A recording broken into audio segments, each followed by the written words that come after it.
How to build a six-masted junk for Wizkids Pirate CSG. So this is the Divine Dragon, one of 7 different six-masted junks that Wizkids released for the game. It's one of the bigger ship types, and it is one of the, I guess you could say, harder ones to build. It takes a little longer, so I'll guide you through all of it here. So this one has already been built, so it will be kind of easy to put together. If you're having trouble getting the slots to go in, I recommend widening them with the corner of a pirate's card, a spare mast from like a ship that doesn't have all its parts. Usually I might try to like put the corner in and then you slide it around back and forth to widen the whole thing. Or if you have an X-Acto knife or like a small ballpoint pen type thing, those can all help as well for widening slots. You don't want to make them too wide though, because then parts will be loose, which they might make mass fall out on their own, which is not good. So normally I like to start with the starboard side of the hull. So we've got the 2 huge hull pieces here, along with this long main deck. So I go from the stern, so I go from the back, and you can just pretty clearly match up the slots here. So we've got the wide one, which obviously has to match with the back one. And then it might look weird because this one's higher up, but we are going to actually bend this main deck. We're going to curve it a little bit gently to make sure it'll slot in. So we're going to go from the back, pop that in there. And then the middle tab goes in like that. And then we're going to raise this. We're going to gently curve the main deck up so that it slots in there. And then before I go to the next part, I like to make sure all these parts are flush. So I try to make the hull piece as flush with the deck piece as possible, so that when you look at it from the top or bottom, there's almost no air gap. There's almost no space in between. So just makes the ship sturdier and hold together well, and kind of looks a little cleaner at the end as well, especially if you have that with all different tabs that are all the way in. It'll look pretty good. So go to the port side hull, do the same thing here, and then this one will be easier at the bow because it's already curved up. So usually, even if it was brand new, you wouldn't have to curve it too much.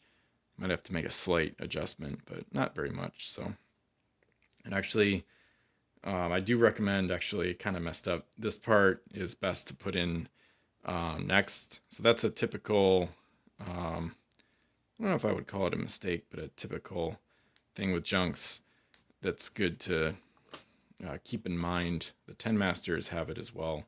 So this is like this little weird deck piece where the 5th mast out of 6 goes, and it's a little tricky to put in because normally you have space to get fingers toward the bottom of a tab or the edge where it goes in, but here you just gotta kind of wiggle. I usually hold it both ends and just kind of wiggle it in with a finger on the other side for a little more stability, so it'll slot in like that.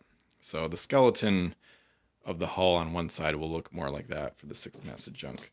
So, and then we should be able to slot it in here.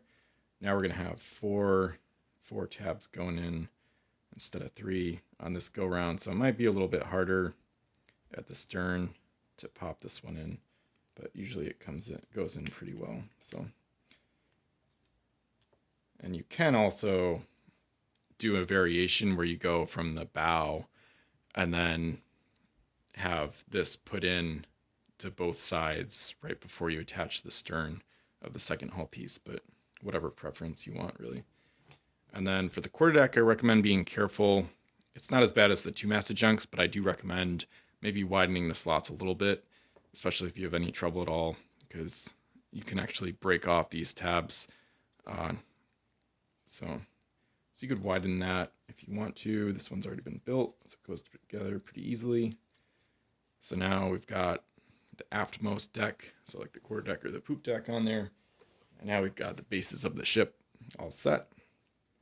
And now I'm going to go, basically I'm going to go stern to bow on the masts. So you can actually just set them up in order ahead of time if you want to. So I'm going to do that with these. I'm going to put the cannons, sometimes I have the cannons facing the stern, but so on these masts, some of the masts, especially not the later sets, have cannons only on one side of the mast. So usually I like to put that at the stern, like the cannons facing the back of the ship for aesthetic purposes. But I think in this case, it's probably easier to see what cannons the ship has if they're facing forward. So I think I'll just build this one with them facing forward. And then if you want to arrange all the masts, you can before you even start to put them in, which can make it kind of clearer. So these two towards the front are like a tiny bit confusing, but they're pretty similar to the 10 master, where the forwardmost one will be a little bit shorter because it's higher up on this curved deck plate.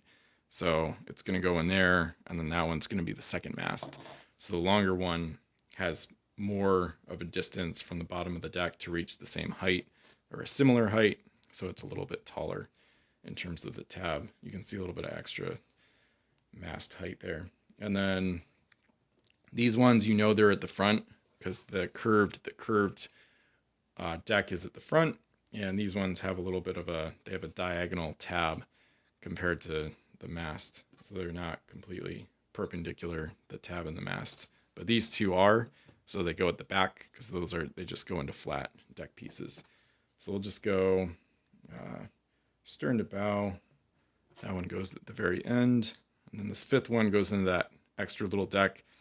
And one thing you can consider too before you put this one together is this deck, you could widen the mast slot, because you can see, similar to one of the 10 master decks in a similar fashion, when you put this mast in, it likes to try to make a V with that deck, but you don't want to break the deck. So I haven't had that happen to me on a 6 master, to be fair, so it would probably take quite a lot. It would take a really tight slot to mess that up on the first try building it, but still something you might want to keep in mind, especially if you deeply care about the aesthetics of the ship and you don't want that deck to be like caved in at all. You can see even with multiple builds of this ship, it's almost unnoticeable, that slight lack of straightness, but it's fine. It's pretty much totally level. So anyway, we'll go with the big main mast next. These usually go in really well, actually, on 6 master junks I've found, especially for Ocean's Edge, I think. So those ones are easy to pop in. They look really nice. And then the front gets a little bit trickier because usually the first mast is usually the first of these two, whichever order you do them in, is easy to put in. But then you have a little bit less, because of that first of the two going in, you have a little bit less leeway for the second one. So I recommend just being careful and just kind of wiggling it in, bow to stern in this case, because that's the orientation of the tab, how it goes in. And then we've got an abnormally long stern flag that goes, it has to be that long because it has to stick out. They have the slot at the main deck level, which is quite a ways underneath the aft deck edge of the ship. So it goes in like that, and then it actually only barely sticks out, but still a really cool looking ship. So this is the Divine Dragon from Ocean's Edge, the only cursed 6-masted junk in the game. This was how to build it. Feel free to leave a comment below about your experience building 6-masted junks.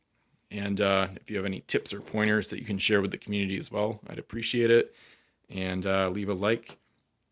And please subscribe to the channel for more Pirate CSG content. So this is A7X Van Ben signing off. Thanks for watching. I'll see you in the next video.